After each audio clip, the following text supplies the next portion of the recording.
Olá, pessoal, sejam bem-vindos. Pessoal, o tema de hoje é o Brasil no segundo reinado. Esse segundo reinado, ele vai de 1840 a 1889. E por que que ele é importante para a história do Brasil? Porque, na verdade, o segundo reinado, nós vamos ter o primeiro, com Dom Pedro I, nós vamos ter a primeira Constituição, o Brasil se torna país de verdade, nós vamos ter o período em que Dom Pedro I deixa o país para resolver problemas familiares e do governo português, que ele era herdeiro lá em Portugal, na Europa, e fica um grupo regendo enquanto Dom Pedro II se torna maior de idade, né? Então esse período, né, ele é interessante porque vai mostrar a cara do Brasil, dos grupos políticos e ao mesmo tempo quando começa o grupo, a consolidação, que é de 40 a 50, né, o Brasil, é importante que o Brasil se torna o Brasil de verdade, é o Estado brasileiro, a formação do Estado brasileiro. Agora, o que nesse período, né, são três fases, de 1850 a 1870, nós vamos ter o período de conciliação. O que é esse período de conciliação? É o período em que os grupos de interesses, né, fazem com que o governo se mantenha no poder. Dom Pedro II, o Império Brasileiro, se mantenha no poder. Por quê? Porque nós vamos ter as províncias, onde hoje são o que a gente chama de Estado, cada um tentando se manter no lugar, seus grupos políticos, seu fortalecimento, e ao mesmo tempo, do outro lado, nós vamos ter Dom Pedro II tentando se manter e conciliando esses grupos que tinham interesses diferentes. Mas, na verdade, como se dizia na época, era tudo farinha do mesmo saco. Um grupo se alternava no poder, depois vinha outro grupo, né, a oposição, mas todos farinha do mesmo saco. E é interessante, como se dizia na época, e ainda hoje se diz farinha do mesmo saco, mas é porque quem estava no poder, quem poderia se candidatar a deputado, senador, né, tinha que ter uma plantação de tantos alqueires de mandioca. E por que isso? Porque significava dizer que enquanto mais alqueires de mandioca, ele teria mais escravos, porque a base da alimentação dos escravos era a carne seca e a mandioca, né? A alimentação de subsistência. E o próprio prato brasileiro, as pessoas que se alimentavam nesse período, a comida era comida simples, não era comida, mesmo as pessoas que não eram escravas, os homens livres, lógico, a classe dominante e os ricos comiam melhor, mas o povo em geral era ali o feijão, era a carne seca, a base de farinha, por isso se dizia. Então nós vamos ter esse período de conciliação de 50 a 70, mas sempre ali na corda bamba, né? Então esse governo imperial, né, na verdade é uma sociedade escravista, que se mantém porque esses interesses dos grandes proprietários de terra, os interesses deles era manter o Estado escravista, a mão de obra escrava. O Brasil se torna Brasil, independente de Portugal, mas não muda. A mão de obra é a mesma e a economia voltada para o mercado externo, agroexportador. Né? Então, é a marca do segundo reinado. Né? É uma sociedade escravista, onde tudo se baseava na mão de obra escrava. Lógico, nós vamos ter os homens livres, mas quem vai mandar na política? São os grandes proprietários de escravos, em todas as regiões do país.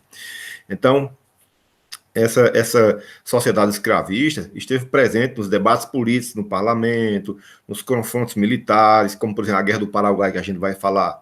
E, principalmente, é no segundo reinado que nós vamos ter a expansão da produção cafeeira, que vai ser a substituição, o ouro que está diminuindo, o açúcar do Nordeste que está em decadência, e nós vamos ter uma nova cultura na região Centro-Oeste, que vai ser a cultura cafeeira, que é quem vai impulsionar a economia brasileira, né, no século XIX, final do século XIX, né, até 1900, e inclusive no começo do século XX, né? Então nós vamos ter revoltas, nós vamos ter protestos, nós vamos ter grupos políticos diferentes, vai ser a criação do Partido Republicano, que não existia, né?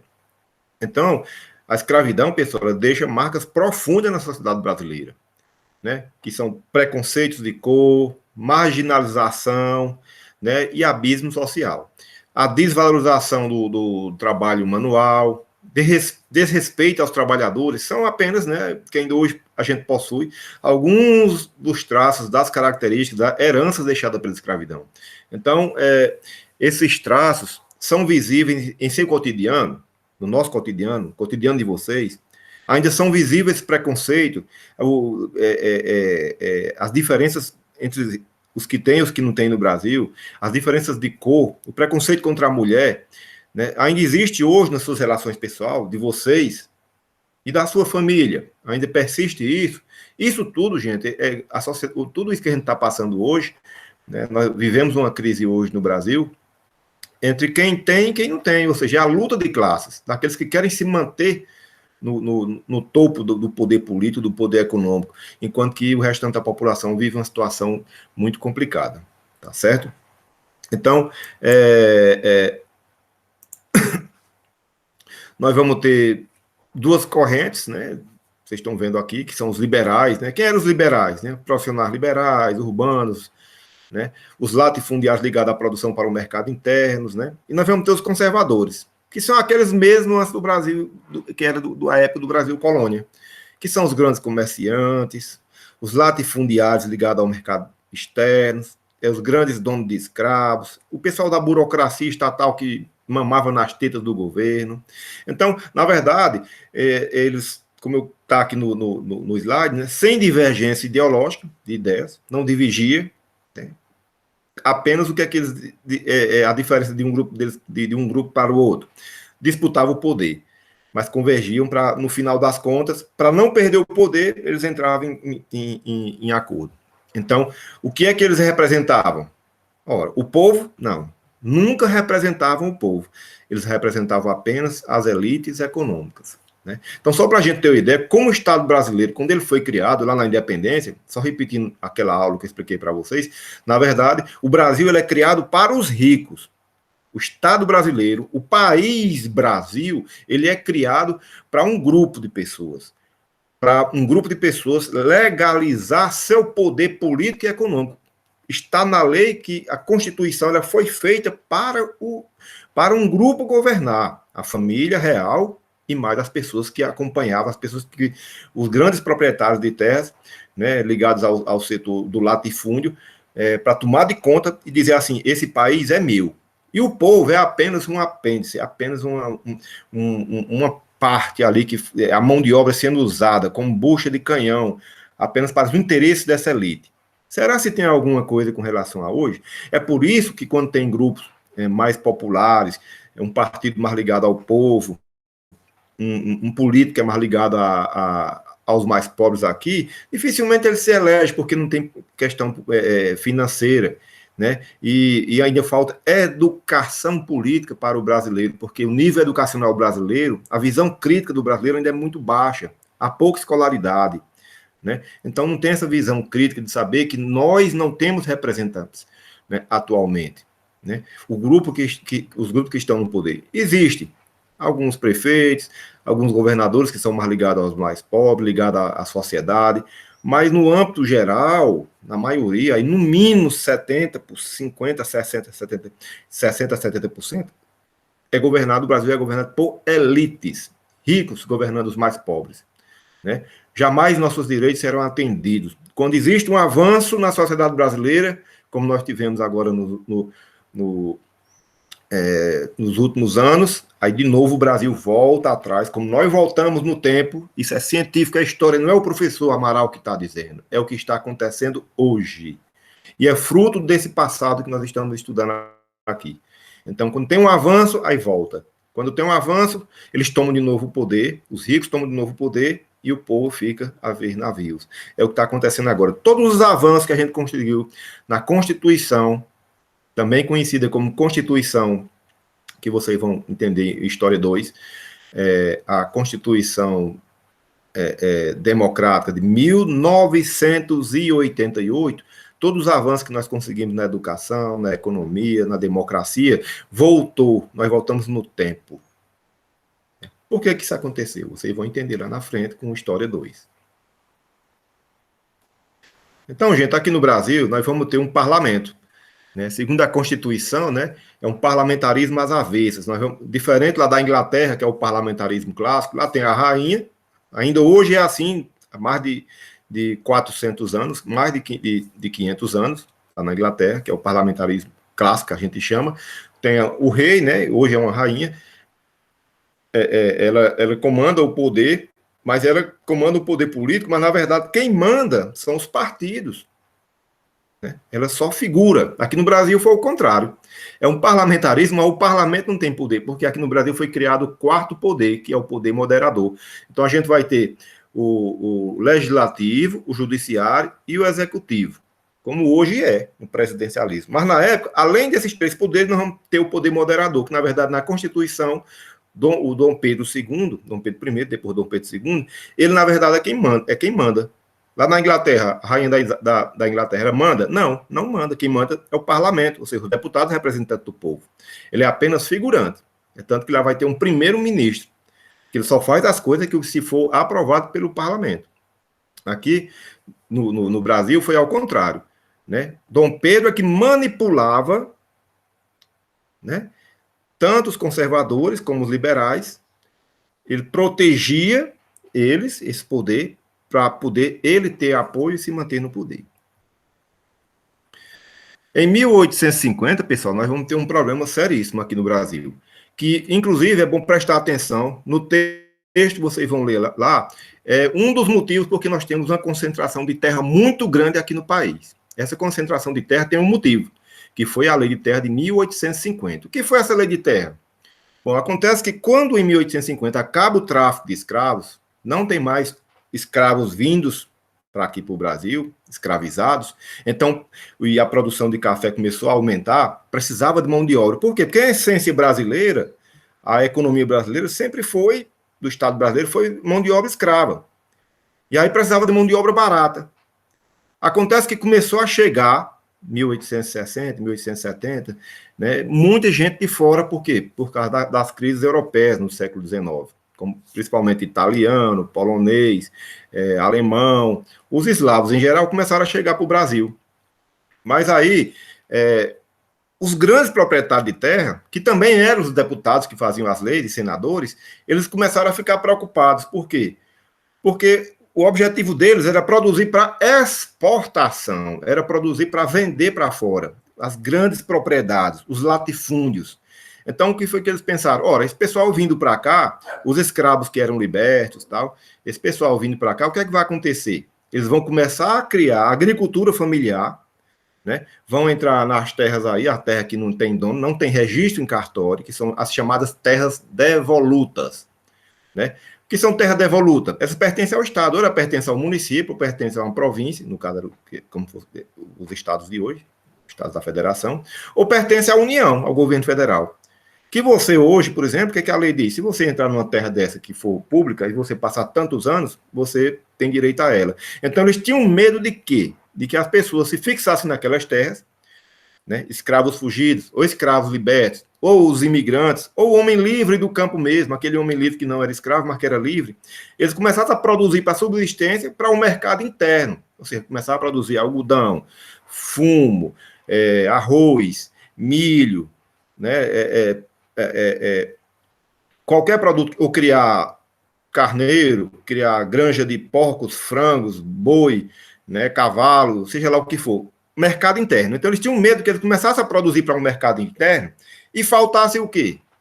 Faltasse mão de obra, lógico, barata ou de graça, que eram os moradores, que era praticamente, só não tinham o nome de escravo, mas eram tratados como escravos, que ainda hoje tem, né, no Nordeste tem muito ainda, os chamados moradores, que não recebem salários, mas também não são escravos, mas não têm terras. Então, eles tinham medo de quê? Que eles começassem a produzir e faltasse mão de obra para eles. Então, foi que eles criaram. Quem criou? Os grandes proprietários, porque eles eram quem faziam as leis. Então, eles começaram a fazer o quê? A Lei de Terras de 1850. Então, quem é que tinha direito a ter essas leis de terra? Você só podia plantar se você regularizasse. Só que para comprar esse registro, era muito caro. Então, o pobre, o imigrante que viesse para aqui para o Brasil, né, portugueses que viessem, italianos que viessem, alemães que viessem, os árabes que viessem, chinês, japonês que viesse aqui para o Brasil, libanês que viesse aqui para o Brasil, ele não conseguia comprar porque era muito caro. Então, nós vamos ter com isso, gente, um latifúndio, grandes proprietários de terra nas mãos de uma minoria. Por isso que nós vamos ter esse problema aqui da reforma agrária que nunca foi feita, e por isso nós vamos ter o êxodo rural no século XX, né? E ainda hoje existe, que as pessoas saindo de suas terras, lá do sítio, da agricultura familiar, indo para a cidade grande, porque ele não tem terra, porque as terras estão na mão da minoria. Então, quais são as consequências? Veja só, a origem de tudo, das cidades inchadas hoje, cidades com milhões e milhões, isso não era para acontecer. Quem estava na sua cidade pequena, nas cidades menores, era para ter dado possibilidade de produção a essa turma, fazer reforma agrária e dar crédito, dar infraestrutura para que as cidades grandes não inchassem. Quais são as consequências? Está aí. É a bandidagem, é o tráfico de droga, prostituição, trabalho infantil, gente desempregada, nas grandes cidades, o inchaço. Não faz sentido isso. Nessa época, 70% da população morava na zona rural, hoje é o contrário. Isso não era para estar acontecendo. Então, quais são as consequências da lei de terra? Que isso aqui, gente, vai registrar a estrutura social brasileira. Vai ter consequências gravíssimas. Então, ó, os pequenos proprietários vão perder suas terras, porque as terras não pertencem mais a eles, não tem como registrar, não tem dinheiro para comprar, né, porque tinham as regras lá. Né? Concentração de terra nas mãos dos grandes latifundiários, né? Imigrantes e escravos libertos sem acesso à terra, já falei. E o que é que vai acontecer? O que é que eles queriam? O último item aqui, ó, mão de obra barata e em grande quantidade, numerosa. Para quem? Para os grandes latifundiários. Então dá para a gente entender como o Brasil foi formado. A formação do Estado brasileiro foi formado para quê? Para quem? Quem se beneficiou? Quem perdeu? Que consequências traz para os dias atuais? Então, gente, nós vamos ter a política externa, nós vamos ter, nesse período aqui, a independência do Uruguai. No texto vocês vão entender direitinho aqui, para a gente não perder tempo, que é uma questão externa, que vai ser, como consequência, a Guerra do Paraguai, né, que a gente vai já ver. Então, nós tínhamos uma política entre Argentina e Brasil, que tinham interesses onde hoje é o Uruguai, principalmente para acesso e o Paraguai tinha um interesse muito grande, né? O Paraguai estava se fortalecendo com a família do Solano Lopes, né? Que passa a ser um ditador e tem interesse na região, naquela região ali onde hoje é o Mato Grosso do Sul, né? Goiás ali, sul do Bahia, Rio Grande do Sul, na tríplice fronteira ali, e o Uruguai, com isso, se torna independente, e o Brasil perde terra, a Argentina perde terra, e nós vamos ter o Brasil invade o Uruguai, a Argentina depõe seus governantes, né? E aí o que acontece é que o Brasil, nessa invasão do Uruguai, existia um equilíbrio entre a Argentina, Uruguai e Paraguai, é rompido, e aí o que acontece? Solano Lopes toma o poder, se torna um poder poderoso lá no Paraguai, porque o Paraguai não tem mar, e Solano Lopes, o governante paraguai, porque queria colocar sua frota para o Oceano Atlântico, e nisso, como consequência, nós vamos ter a Guerra do Paraguai, né? A Guerra do Paraguai era de 1865 a 1870, ou seja, vai durar 5 anos. É uma guerra, o maior conflito da América Latina, né? Os antecedentes, né, do Paraguai. O Paraguai não tinha dívida externa, não tinha analfabetismo, não tinha miséria, não tinha escravidão, já tinha indústria, tinha estrada de ferro, tinha universidade, tinha telégrafo, e tinha um exército bem desenvolvido. Mas tinha uma população menor do que a população quando juntou Uruguai, Argentina e Brasil, a população era menor. Aquela história de dizer que lá já tinha indústria, mas essa indústria ela foi fomentada lá no Paraguai por investimentos estrangeiros, principalmente investimento inglês. Então, os ingleses tinham interesse em derrubar o governo paraguaio porque era um calo, né? Mas dizer que foi o governo de Solano, né? Solano Lopes, que era dizendo que ele era um cara de vanguarda, que liderou porque ele não tem indústria, melhorou a economia, não é bem assim, não. Na verdade, antes disso, teve investimento em inglês, né? Ele, lá está certo, ele era um grande líder, mas, na verdade, a sua família é quem se beneficiava com esse crescimento. Então, quais eram os interesses? Os interesses é porque ele, por causa desse não acesso, por causa desse conflito lá no Uruguai, ele invade as terras brasileiras, né? Ele tenta uma saída para escoar suas mercadorias, né? E tenta anexar uma parte da Argentina, do norte da Argentina, e onde hoje é o Mato Grosso, né? Então, é um mau exemplo, né? Como se dizia na época, né? Então, a Inglaterra faz o quê? Financia o Uruguai, financia o Brasil, financia a Argentina para derrubar o Solano, né? Porque podia ser que o Solano crescesse demais e interferir na economia inglesa aqui. Então, há um rompimento diplomático, né? E aí, em 65, ele invade o Mato Grosso e invade a Argentina. E aí começa a Guerra do Paraguai, que vai durar 5 anos. E só para vocês verem aí o que é que acontece, quais são as consequências dessa Guerra do Paraguai, né? Só para a gente ter uma ideia aqui, a população do Paraguai em 64, ó, antes da guerra, o Brasil era 10 milhões, com 18 mil soldados, né? A Argentina, 1,5 milhão, com 8 mil soldados, né?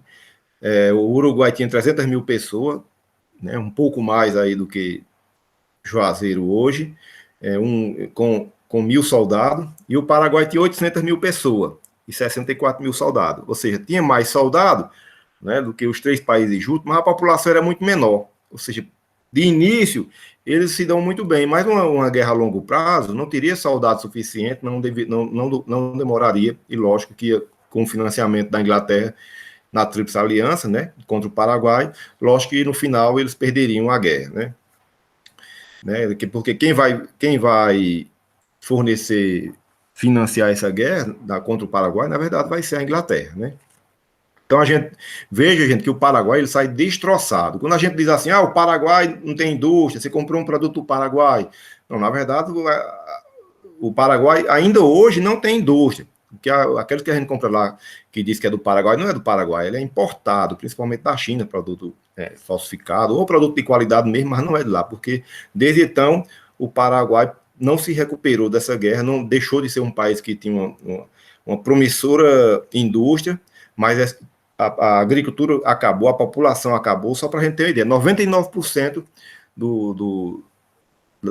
dos homens morreram, né? Uma dívida muito grande, ainda perdeu o território, e só para a gente ter uma ideia, ó, aqui, eu sei que fica ruim para vocês lerem, porque é pequenininho, mas eu vou só mostrar aqui rapidinho, ó. Morre durante a guerra 606 mil pessoas, que dá 75%, né? A população fica apenas com 24% do que era antes, né? Sobrevive 14 mil homens, mulheres 180 mil, e vai sobreviver menores de 10 anos, 9.800. Então a população adulta ela praticamente se acaba. Quem sobra? Criança. Então daqui que a população fosse haver uma elevação da população adulta para começar a ter filho novamente, ia custar muito. E tem que entender, apenas 2.100 pessoas, ou seja, 0,26% acima de 20 anos. E sem falar os que saíram feridos, que não puderam mais caminhar, com problemas mentais, que não puderam mais ter relações sexuais, foi uma grande quantidade. Então, a população, ela se acaba, praticamente, e durante a guerra, uma coisa que foi, na época não tinha Tribunal de Guerra Internacional, só para a gente ter uma ideia, os soldados brasileiros, né, comandados por Duque de Caxias, chegavam lá e cortavam as cabeças das mulheres grávidas, né, cortava a barriga da mulher grávida, tirava a criança e cortava a cabeça, que era para não ter. O vilão, na verdade, da história é o Duque de Caxias, que tem lá nome de praça, nome de avenida, mas, na verdade, para eles, lá no livro de história do Paraguai, é como se Duque de Caxias fosse o Hitler. Então, não precisava, por quê? Porque em guerra, você não mata civil, Você só pode matar militar que mata militar, só pode confronto militar, mas não aconteceu. Então o Paraguai perdeu muito nessa época. O Brasil também vai perder, porque o Brasil vai se endividar muito. Mas, por outro lado, o exército ele sai fortalecido. Por que, que o exército sai fortalecido? Porque eles viram, olha, a gente foi para a Guerra do Paraguai, a gente se doou totalmente, a gente não tem poder nenhum aqui no Brasil. Então já começa aí, gente, o exército querendo ter força, né, na política brasileira. Outra coisa interessante também é que há uma campanha, inclusive do próprio exército e de camadas da sociedade, para que houvesse o fim da escravidão, porque muitos escravos, e aí muitos latifundiários cederam seus escravos para ir para a Guerra do Paraguai, né? Então pensaram assim, olha, os escravos foram para a guerra, lutaram pelo Brasil e voltando para cá não tem liberdade. Então já começou a briga. Inclusive começa aí a campanha abolicionista para acabar com a escravidão no Brasil, depois da Guerra do Paraguai. Então quem se dá bem com a Guerra do Paraguai? Quem se dá bem com a Guerra do Paraguai vai ser a Inglaterra. Por quê? Está aqui, ó. Afirmação de interesses econômicos na região. Ou seja, quem fica mandando aqui, até a Primeira Guerra Mundial, até 1920, 1920 e pouco, quase 1930, quem manda na região aqui todinha vai ser a Inglaterra. Os Estados Unidos só vai mandar depois, né, na década final do século XX, década de 20, 1920 e pouco, depois da Segunda Guerra Mundial, é que os Estados Unidos vão se estabelecer como maior influência aqui, mas antes era a Inglaterra que mandava. A economia, gente, no segundo reinado, né, e vai perdurar, né, até no século XX, 1910, 1920, 1930, a economia continua sendo a economia de agroexportadora. Aí, nesse caso, o café. Por que, que o café vai ser o principal produto? Porque a cana-de-açúcar não tem mais. Vai ter um surto lá um surto do algodão, porque o maior produtor de algodão do mundo naquele período, década de 1860, 1870, 1800, é os Estados Unidos. Mas aí, como eles têm a guerra interna, a guerra de secessão norte-americana, o Brasil passa a ser um grande produtor. Mas quando os Estados Unidos normaliza, a economia do algodão cai de novo, porque os Estados Unidos passa a ser o maior produtor para exportar para a Europa o algodão. E aí o café se torna o maior produto, né? E por que o café? Porque na época se fez uma propaganda muito grande, o café era bom para dor, para os rins, para câncer, café era bom para circulação, contra insônia, tudo quanto era doença, o café era bom. Então se fez uma propaganda muito grande. Mas o problema é que o Brasil só fazia produzir. Quem manufaturava, quem fazia o transporte, quem fazia a distribuição, eram os americanos e ingleses. E mesmo assim, entrou muito dinheiro aqui. Por isso, precisava de grandes quantidades de terra, principalmente ali onde hoje é Minas Gerais, Espírito Santo e Rio de Janeiro, mas depois, no segundo plano, que se torna ainda hoje o maior produtor de café, onde hoje é São Paulo. Por quê? Porque tinha um alto valor na Europa, era muito caro, né? Porque ainda não se plantava como, por exemplo, hoje. Hoje se planta aqui em vários países do mundo, se planta café. A Colômbia é um grande produtor mundial, né? E outros países lá da Ásia. Mas na época, só o Brasil passa a ser o maior produtor, mais de 50% do café mundial era brasileiro. Só para a gente entender como o café é importante para a economia brasileira. Então, isso, gente, se explica porque a região sudeste, a partir de 1860, 1870, 1890, 1900, 1910, 1920, a região sudeste vai ser a região que vai se desenvolver economicamente e, por consequência, em termos de política, quem vai mandar na política brasileira vai ser os políticos dessa região. Então, onde é que vai se desenvolver os transportes? Estrada de ferro, portos, estradas... estrada rodoviária na região sudeste, por causa do café. As comunicações, o telégrafo e o telefone, quando o telefone é inventado, primeiro aonde? Lá. Os bancos, atividades urbanas como os bancos, como as indústrias, comércio, o varejo, vai ser aonde? Na região sudeste. Então, por isso que o Nordeste ele fica em segundo plano. Antes era a mola mestra da economia brasileira, o Nordeste, agora passa a ser a região sudeste. Por isso que eles se desenvolvem.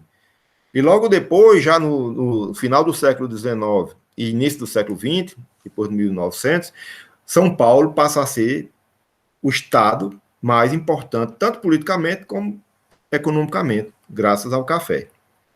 né? Então, ou seja, está aqui esse gráficozinho aqui, só para a gente ter ideia aqui, essa ilustração, aliás, o café, ó, a produção latifundiária, a mão de obra continua escravista, é uma produção de monocultura, um só produto, e uma economia de exportação. Então, o Brasil, politicamente, errou muito. Mas por quê? Porque quem estava no poder, quem fazia as leis? Os grandes proprietários. E aí, quem mandava na política de verdade? Proprietário do café. Então, eles não se preocuparam em diversificar a economia em outros produtos, em industrializar, em comércio, em banco. Não, só na produção agroexportadora. Então, o Brasil ele ficou ele não desenvolve em outras áreas, em outros setores, que foi um erro da política econômica brasileira desse período aí, né? Porque se lá o preço baixava, a economia caía.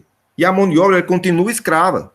Veja só, a mão de obra livre começa a acontecer aos poucos aqui por causa dos imigrantes, porque diminui a mão de obra escrava, porque não podia mais trazer, porque acabou a escravidão, porque se tivesse escravo aqui ainda, a Inglaterra, como já precisava de vender seus produtos, a Inglaterra queria o quê? Que acabasse a escravidão para poder ter salário para comprar os produtos ingleses. Lembrando, o Brasil não tem indústria, né? Existia um surto industrial aqui, mas muito pequeno, que a gente vai falar aqui, né? De qualquer forma, houve investimento na indústria, mas foi a indústria, mesmo assim não foi a indústria forte que fosse movimentar a economia. Na verdade, era uma indústria frágil, né? Mas não foi o suficiente para superar a economia agropecuária, agroexportadora, né? Começa, só para a gente ter uma ideia aqui, ó, depois no texto vocês vão ver essa questão do café, começa primeiro no Rio de Janeiro, depois passa para São Paulo, tanto que São Paulo, quais são as cidades mais importantes em todo o século XX? Vai ser justamente São Paulo, né? As cidades como Marília, Botucatu, Itu, Campinas vai se desenvolver, das maiores cidades do Brasil, com universidade, Limeira, Araraquara, Ribeirão Preto, São José do Rio Preto, né, Presidente Prudente, Taubaté, né? Então são cidades que vão crescer por causa do café, né? E são cidades que hoje são altamente desenvolvidas, né, ainda, né? Então, gente, a gente vai ter, ó, o açúcar entra em decadência, né? Por causa da beterraba, e outros países estavam também, então queda de preço. Nós vamos ter o algodão, mas também a gente vai ter a borracha aqui, a partir de 1880, porque a borracha vai ser importante, o látex, né? Porque começa a produção de automóveis, para fazer os pneus dos automóveis. Então a borracha começa a crescer. Mas aí, o que é que foi feito até no Brasil, no começo do final do século XIX, início do século XX, a Fordlândia, né? Mas aí saía mais barato lá no Sudeste Asiático, e aí a própria Ford abandonou o Brasil, e abandonou uma vez, agora abandonou de novo, né? Agora, esse ano, né? Abandonou o Brasil, e aí o pessoal, muita gente que estava no Nordeste tinha ido para a Amazônia, né? Muita gente ficou morando lá, por isso que é formado por nordestino, mas aí a produção cai de novo. Então o café se torna o maior produtor desse período aí, só para a gente ter uma ideia, vocês vão entender depois no texto. Nós vamos ter um surto. Quem puder assistir, assista o filme Mauá, O Imperador e o Rei, estrelado por Paulo Betti. É um filme muito bom. Eu não sei se vocês vão encontrar esse filme lá no YouTube. Se eu conseguir, eu coloco o link para vocês. Se não, ver se vocês conseguem baixar. É um filme muito bom que fala sobre Irineu Evangelista de Souza, que foi o primeiro capitalista grande brasileiro. Foi o homem mais rico da América Latina. Ele é do Rio Grande do Sul, veio para o Rio de Janeiro, acho que com 14 anos, 12, 14 anos, esqueci aqui, e aí ele começa a trabalhar para um português, ele começa a ser um bom comerciante para esse português, depois ele compra umas ações, as ações se valorizam, ele passa a ser, trabalha para uma empresa inglesa, a empresa inglesa, o dono volta para a Europa, né, que era um escocês, na verdade, volta para a Europa, deixa ele aqui como sócio, depois ele vai criando suas próprias indústrias, vai ser um muito rico, né, aqui no Brasil, milionário, né? Mas aí ele vai criar inveja de quem? Da concorrência, ele vai ser a primeira pessoa a criar também conhecido como Barão de Mauá, né? Depois Visconde de Mauá, vai ser o primeiro a colocar o cabo submarino de telégrafo para a Europa, vai ser o primeiro a fazer estrada de ferro, vai ter indústria, mas ele vai, lógico que ele foi incentivado pelo governo, vai ser sócio do governo brasileiro, depois vai ter uma briga, porque ele queria acabar com a escravidão, ele também se une com os ingleses, e o inglês vê que ele é concorrente dele, e aí ele quebra, porque os interesses políticos eram diferentes dos interesses deles, né? E a Inglaterra não tinha interesse de ter um concorrente aqui, né? Então, mas ele se dá muito bem porque em 1850 acaba o tráfico de escravos. Então, quem traficava escravo começou a investir na indústria. É o que se chamou na época de Era Mauá, ou surto industrial brasileiro. Não era um grande surto industrial, mas de qualquer forma começou a industrialização brasileira. Difícil de concorrer com a Inglaterra, mas existiu. Então, como foi que isso se deu? Né? Era para o mercado interno, né? Bens de consumo duráveis, né? Setor têxtil principalmente, as indústrias dele, aqui no Brasil e dele também. Mas o que é interessante, gente, que esse surto industrial e o período da Era Mauá não mudou a estrutura econômica, continuou mão de obra escrava, boa parte da mão de obra escrava e para exportação. Então, o fracasso, né, da Era Mauá, o próprio governo lutou contra ele, né? Teve sabotagem, indústria queimada dele, né? Porque os latifundiários não queriam que acabasse a mão de obra escrava, e a própria concorrência inglesa, né? Nós vamos ter a imigração, né? Essa imigração, gente, já falei aqui sobre ela, o objetivo, superar a falta de mão de obra escrava. Houve muitos escravos por causa da decadência do açúcar, foram trazidos para a região, levados para a região sudeste. Mas não era o suficiente. Aí começaram a trazer agricultores de outros países. Mas por que eles vieram? Se a Europa é mais desenvolvida que o Brasil? Mas é porque lá estava numa crise, principalmente Itália e Alemanha, porque lá estava havendo a guerra de unificação.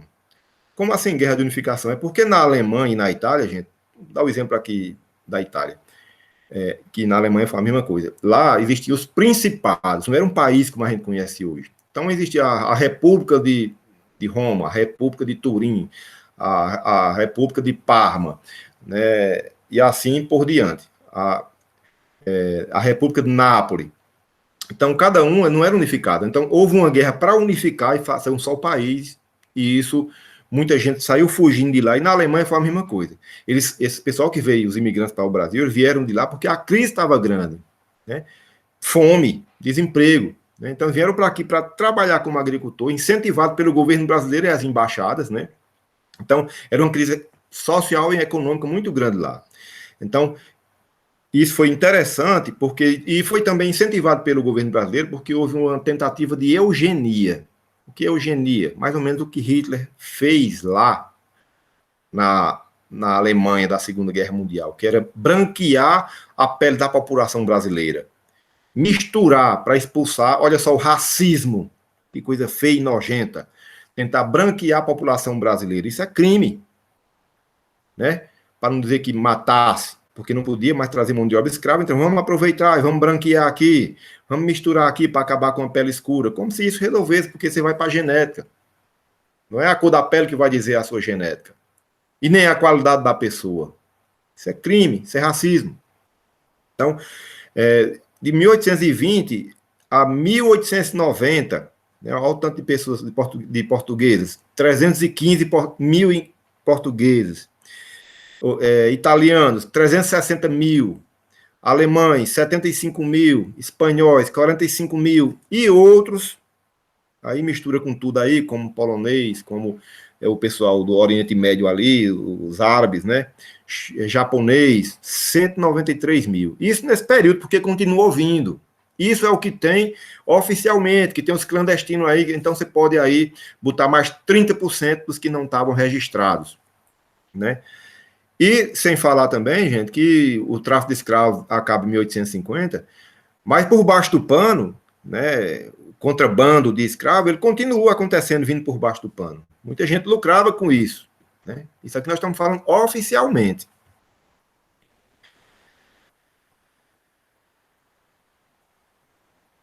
Então, gente, a gente vai ter a chamada crise do escravismo, né? Essa crise do escravismo, a gente já pode dizer que a partir de 1870, 1880, é uma crise do império. É a crise de Dom Pedro II, que já começa a entrar em atrito com as forças novas que estavam surgindo na economia e na política. Porque nós vamos ter os políticos tradicionais e nós vamos ter os novos políticos, que é o pessoal da zona urbana, o pessoal que tinha dinheiro, a burguesia comercial, que eram os pequenos industriais ali, que já não queria mais a mão de obra escrava, que eram mais uma visão de futuro mais desenvolvida, era um capitalismo menos atrasado, já era contra a escravidão, era o pessoal os estrangeiros que moravam no Brasil, que já queria acabar, já queriam uma política diferente, porque já diziam que o império já não atendia mais seus interesses, que era decadente, que era atrasado. A própria Inglaterra queria o fim do escravo, que era para poder vender seus produtos aqui, porque aí quem mão de obra livre recebe salário não, pagamento, né? Na época não tinha salário, não importa se é muito, se é pouco, se é R$1, se é R$10. Então, começa isso, né, com a lei Bill Aberdeen, de 1845, que ia acabar com o tráfico de escravos, né? A lei Eusébio de Queiroz, que é de 1850, né? E o fim do tráfico de escravos, né? E vai existir o tráfico interprovincial, né? Com isso, o aumento da mão de obra escrava vai aumentar muito, porque está faltando escravo, né? E aí nós vamos ter leis que era para fazer de conta que o fim da escravidão, ó. Nós vamos ter o movimento abolicionista. Quem participou do movimento abolicionista? Quem fazia parte? Né? Uma parte do Exército, porque o Exército, depois da Guerra do Paraguai, passou a valorizar, porque muitos escravos, ex-escravos, foram lutar lá na Guerra do Paraguai. Intelectuais, né? O pessoal estudioso, com curso superior, que morou fora, fez faculdade fora, ou gente daqui mesmo, que tinha estudo, né? Que tinha muito estudo individual, camadas médias urbanas, né, pequenos comerciantes, né, advogados, professores, né, engenheiros, né, a pequena burguesia, né, então o pessoal da cidade fazia essa campanha, inclusive fundando o partido republicano que tinha no seu bojo lá, esse partido republicano que era a favor da acabar com a escravidão. Então foram feitas leis, né, para prolongar a escravidão. Não, vamos fazer aqui, fazer de conta aqui, vamos, como a gente diz hoje, empurrar com a barriga, né?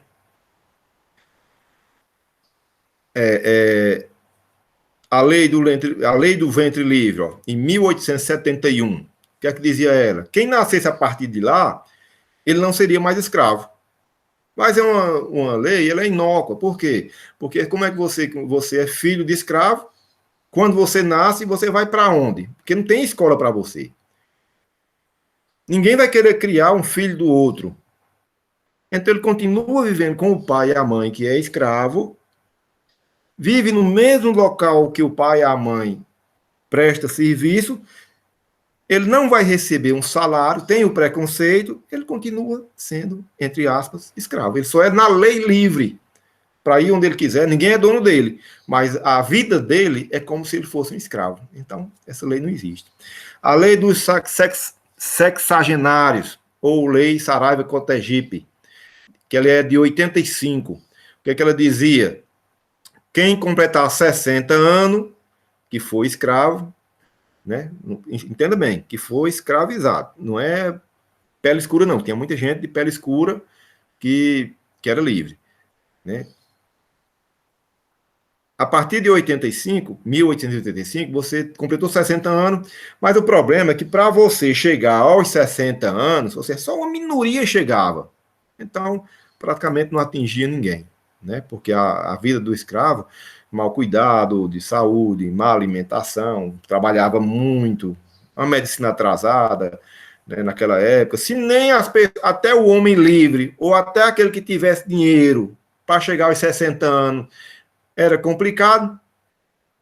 Quando chegava, mas o pessoal vivia muito. Uma minoria que vivia muito, a maioria não vivia, não. Né? Então, era outra lei que praticamente era para inglês ver, como se dizia na época. Uma lei para inglês ver. E nós vamos ter a radicalização do movimento, né, de passeata nas ruas, protesto no parlamento, pegando pesado, a Inglaterra forçando a barra. Só para a gente entender, o Brasil foi o penúltimo país do mundo. Já pensou que vergonha acabar com a escravidão? Pelo menos pelo menos na teoria, na lei. A escravidão ela continua, ainda hoje existe a escravidão. Só o Ministério do Trabalho, nos últimos anos, né, já libertou aí milhares de trabalhadores pelo Brasil, né, não foi pouco. Né? Então, essa lei vai ser a Lei de 1838. Até a lei é racista. Por quê? Já pensou o nome da lei? Lei Áurea. Ou seja, lei branca. Por que não colocou lei da vida, lei da liberdade? Não, lei branca já é racista. Só para a gente ter uma ideia de como esse país foi permeado. A herança que ficou da escravidão, uma herança muito ruim, né? Uma herança de preconceito. Então, veja bem, aí eu pergunto para vocês aqui, ó, o fim da escravidão sem indenizações. Isso vai criar um problema grande politicamente. Por quê? Porque quando se você tinha um escravo, você comprava o escravo era considerado como uma peça, como uma máquina em uma fábrica hoje, né? Como um produto em uma loja. Então, quando você compra, mesmo que não seja uma coisa humana, mas está dentro da lei, você pode comprar, é possível, está registrado em cartório e tudo, aquele bem, igual uma máquina hoje, um carro. Então, eu comprei, eu estava dentro da lei. Então, vem uma nova lei que eu não posso mais ter aquilo. Aí, o que é que eu faço com aquilo? É como, por exemplo, eu tenho uma máquina aqui que ela polui muito.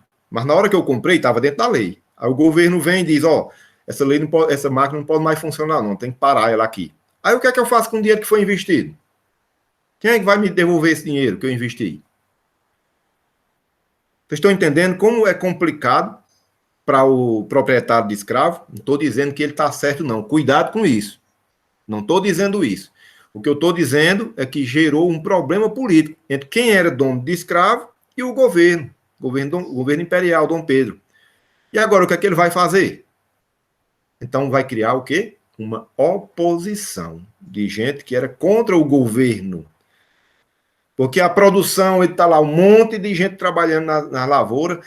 Lembrando, existia escravo no comércio, existia escravo contador, existia escravo pintor, existia escravo que trabalhava na limpeza urbana, existia escravo que trabalhava nas lojas, existia escravo que fazia a alimentação, existia escravo que trabalhava com joias, existia escravo que trabalhava na construção, existia escravo que trabalhava nos transportes marítimos ou terrestres. Aí quem tinha esse escravo que era artista, então esse escravo vai fazer o quê? Escravos e escravos que trabalhavam como prostituição, dando renda a seu dono. E aí, vai fazer o que com essa turma? Quem vai indenizar o que foi comprado dentro da lei?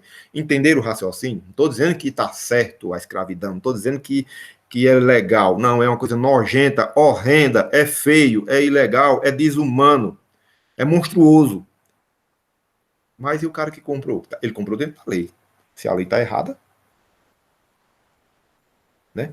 É como, por exemplo, você pagar uma miséria para o trabalhador. Ué, mas pode pagar. Você faz o contrato, como tem, depois da reforma trabalhista, foi feita agora a reforma trabalhista, faz pouco mais de ano. Ele pode fazer o contrato, trabalho intermitente, vai trabalhar por hora. Ele é livre de negociação, não vou pagar só R$10 por dia a você. O cara assinou o contrato, não está passando fome, os filhos estão passando fome, e aí é correto? Não, mas está dentro da lei. É a mesma coisa. Então nós vamos, depois do fim da escravidão, nós vamos criar marginalização do pessoal que era escravizado, o pessoal de pele da minha cor aqui, os negros. Por quê? Porque não tinha terra para trabalhar, não tinha onde morar, porque ele morava lá na plantação. Agora não, ele vai morar onde ele quiser, porque o dono da terra onde ele trabalhava, ele pode até continuar trabalhando lá, recebendo uma miséria, não recebendo nada. Mas ele não tem mais onde morar. Ele não, o ex-dono dele, proprietário do escravizado, não vai mais dar comida a ele. Não vai mais dar água a ele. Não vai atender se ele adoecer. Não vai dar mais a moradia. Não importa se a senzala lá com cocô, com sujeira. Não, eles vão se virar. Vai ser os que vão ser mais mal pagos. O salário não é o mesmo, não vai ter escola para eles, não vai ter terra. Então eles vão ser marginalizados. Como é marginalizados? Vão ficar à margem da sociedade. Os piores trabalhos, as piores moradias. E aí nós vamos ter ao redor da cidade, né, que a gente chama as periferias. É a consequência da escravidão. Lembrando, o escravizado, o africano, foi trazido para cá à força, não é como o imigrante alemão, italiano, português, não. Ele veio à força, ele não pediu para vir. Ele foi trazido à força, na chibata, ele não quis. Então é por isso que eles vão se transformar em pessoas que vão a qualquer preço roubar para não morrer de fome.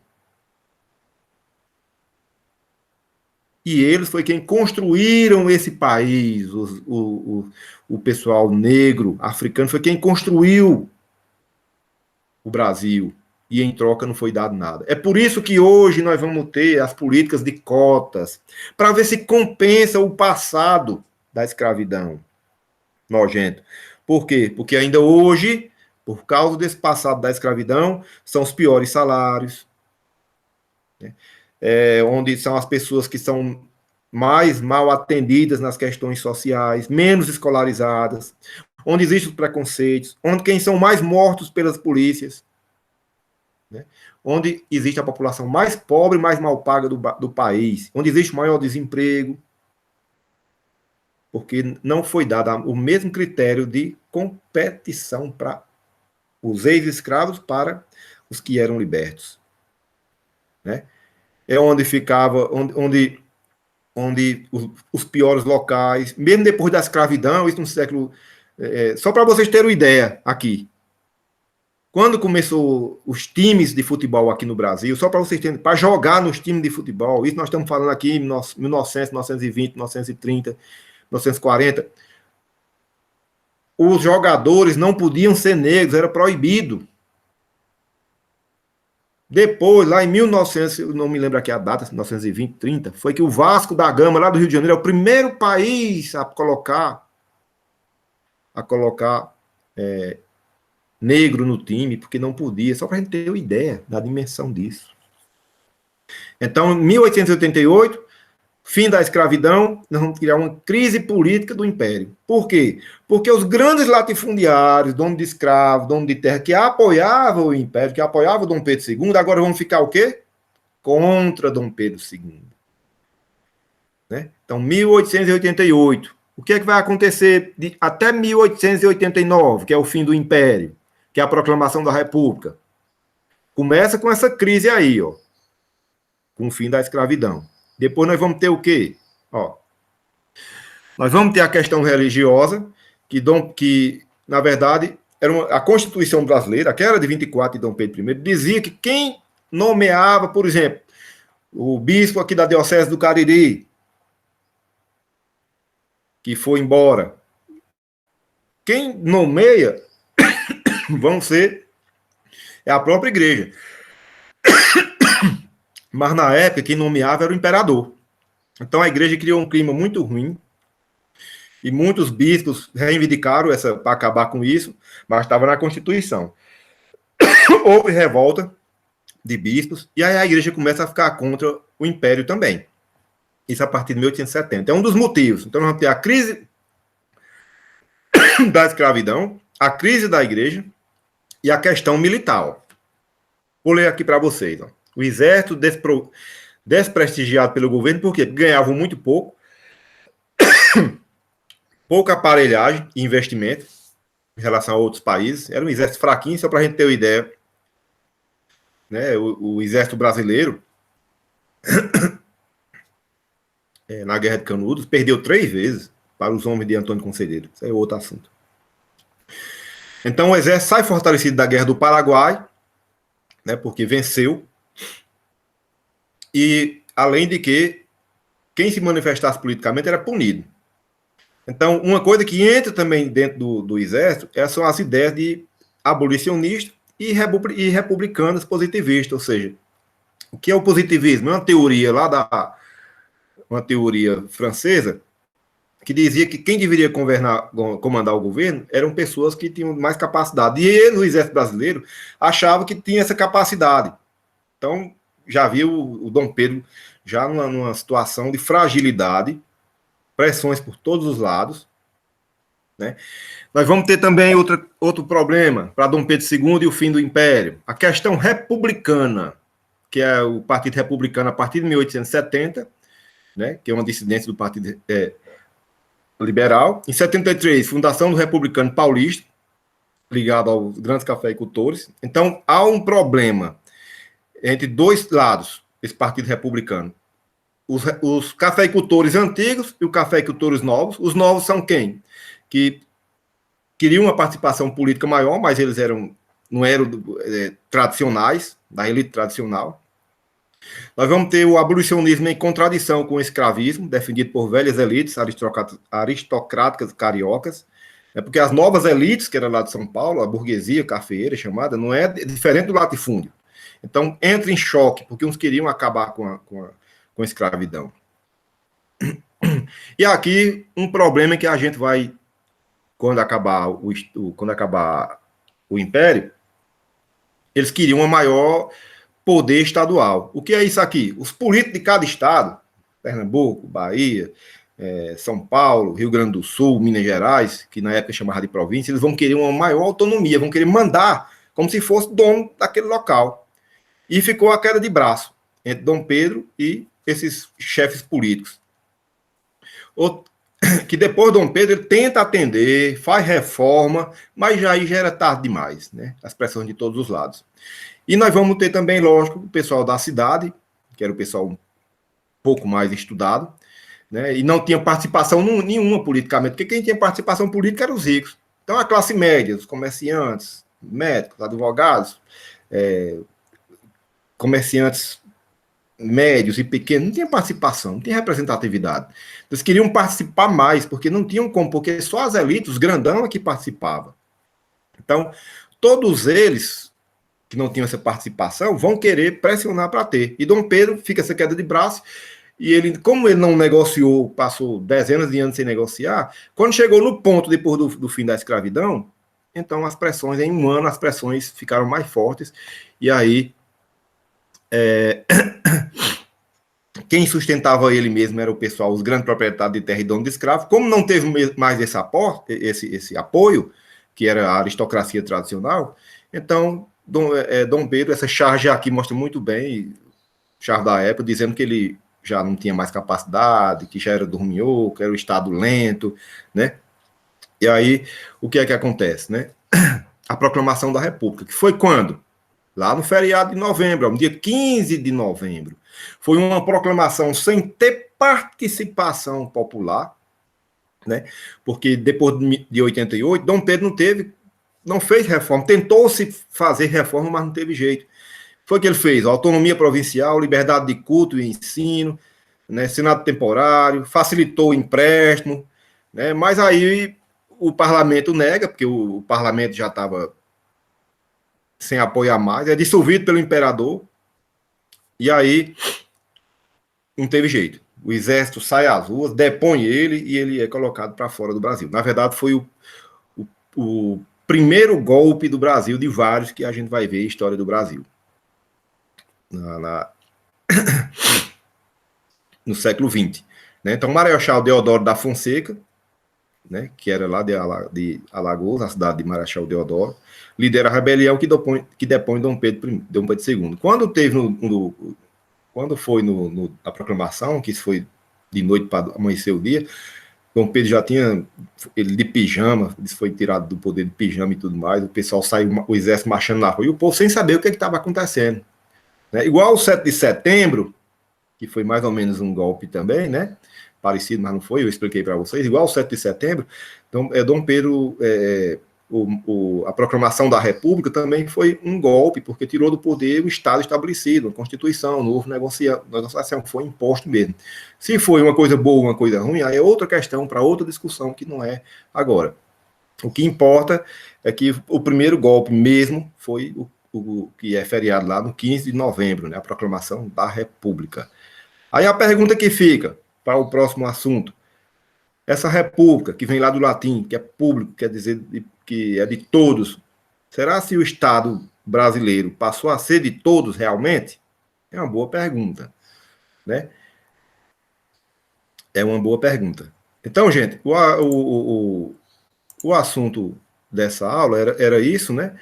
Então, só para dizer a vocês que vou colocar o texto e qualquer dúvida pergunte a mim. O próximo assunto vai ser a República Velha, que vai dar a proclamação da República até 1930. É o próximo assunto nosso, que é a chamada República Velha, ou Primeira República, como queira.